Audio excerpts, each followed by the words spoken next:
Hello? Anyone in there? No sense of humor. Ah, the strong and silent type, eh? Think you're safe behind that mask? Give me 20 minutes and a can opener, and I'll have you whimpering like a schoolgirl. You might like it. That's enough, patient. Guard, leave us. Yes, sir. Good afternoon. My name is Professor Hugo Strange. And you are? Two-Face. Catwoman. Batman. We can play these games as long as you like. Great. I love games. Not in my facility, you won't. I am offering you this opportunity to make a deal. I am fully aware of your condition. The last thing you have is time. But I can make your final days more comfortable. And in return, I'd be giving you... I wish to study you. I need to know why you are the way you are. I don't have long, Doc. You're going to need more than some psycho mumbo-jumbo to get to the bottom of what's wrong with me. Oh, I have more than that. Much more. So, do we have a deal?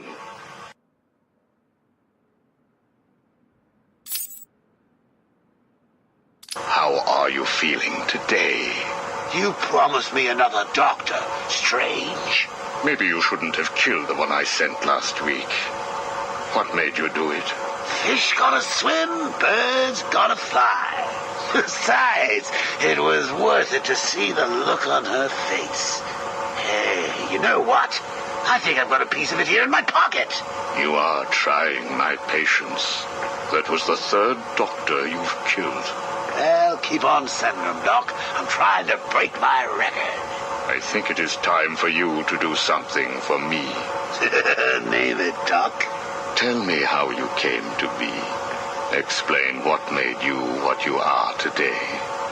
How you come to be sitting across the table from me, dying. Is that all? Well, I guess you could say I once had a very bad day. Really? Go on. It was a Thursday night. Things had been getting worse.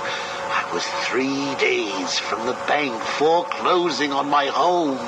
The chemical plant I worked nights at was about to lay off half the workforce. And I was sitting in the hospital, holding the hand of my pregnant wife, wishing to God that she wasn't dead. That must have been upsetting for you. Probably was. Back then, though, all I knew was that if I didn't let old man Falcone's men into the plant that night, they'd have killed me too. So here's the thing. I had to decide. Could I live without her? Was there any point going on? I've got to admit it. I was scared. Not of being dead, you understand. No one would blame you if you were. It is perfectly common. Do I look common? No, I was scared of the part just before you die, when you don't know what is about to happen, when you're desperately clutching at life and trying to hold on with slippery, blood-covered hands. So I made a decision right there. And what was that? That is a story for another day, Strange. I think I may need to see a doctor. Get me one. You were telling me about the night your wife died. Oh, no, Hugo. As I recall, I was waiting for you to send me another doctor. We both know I have sent you 3 more doctors. Did you? Yes. One was left dismembered outside the elevator to my office. The other 2 have not been seen since they were sent to you. How careless. Listen, Doc. Professor. Okay, Professor. I'll give you a little more. I just hope you're taking notes. It's the day after, and I'm standing in the freezing rain, just staring at the chemical plant, feeling numb. Jeannie was dead. It didn't seem real. I can remember the day I first met her. Her infectious smile as I told her bad joke after bad joke. How, even after living with the pathetic wretch I was, she still wanted my child. And then they arrived. Reality's way of yanking me another wedgie. Falcone's men told me to cheer up. He said things could be worse. I asked him how. He grabbed me by the collar, pulled me close. He'd been eating garlic, and each word stank as he threatened to perform oral surgery on me with a nail and a brick. Creative guy. They hand me a box. I remember thinking it was heavy. Was it a bomb? A gun? I'd never used a gun before. Were they that heavy? And what was in the box? How's that doctor coming along? I'll get you one. And when you do, I'll tell you the rest.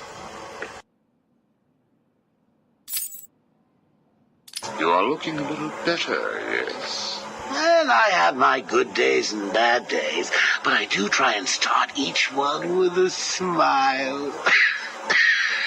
Are you ready to continue your story? Yeah, why not? So where was I?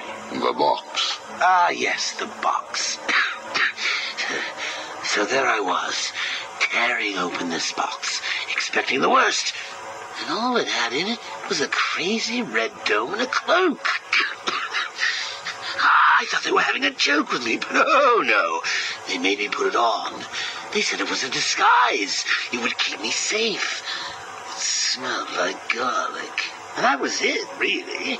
I was dressed up like a spaceman, barely able to see, trying to break into the one place in this town that had given me a job. Have you ever tried to walk with an enormous fishbowl on your head? Don't answer that. It's hard.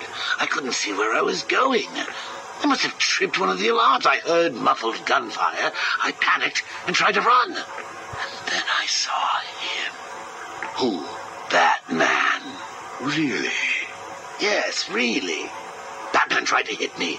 I moved out of the way, but, well, what you need to understand is I had this giant bowl on my head, and I lost my balance. It's like life, really. 1 minute everything's bad, the next your wife's dead and you're hanging on for dear life, suspended over a tank of experimental chemicals. I'm sure he'd say he tried to save me, but we all know he didn't. I fell. For a second, just as I hit the surface, I thought I may just get away with this. I assume that wasn't the case. Do I look like I got away with it?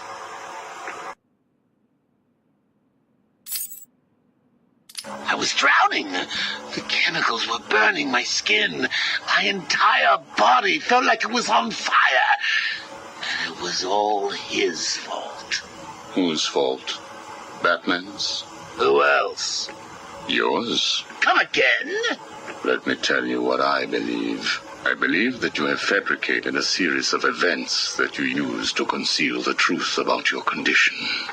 I have read 12 different accounts of your past, all different, except for one detail. Batman. What can I say? I like to keep things interesting. A wise man once told me that if you have to have an origin story, you're better off making it multiple choice. And never facing up to the truth of what happened. What you did. How you got here. Oh, I know exactly how I got here. A big truck brought me here from Arkham. You remember the asylum, don't you? Of course. Well, good. Because I'd hate to think that I'd fabricated seeing you watching me in my cell all those times. Excuse me? Hugo, you merry maniac. You were obsessed with me. You all were trying to get in here. Next thing you'll tell me it wasn't you who sent old Sharpie over the edge. Nice work, by the way. Thank you. So here's the thing. If you want to make sure that no one else finds out about your past, you should stop poking your nose into mine. Oh, and send me another doc. I think I need a second opinion.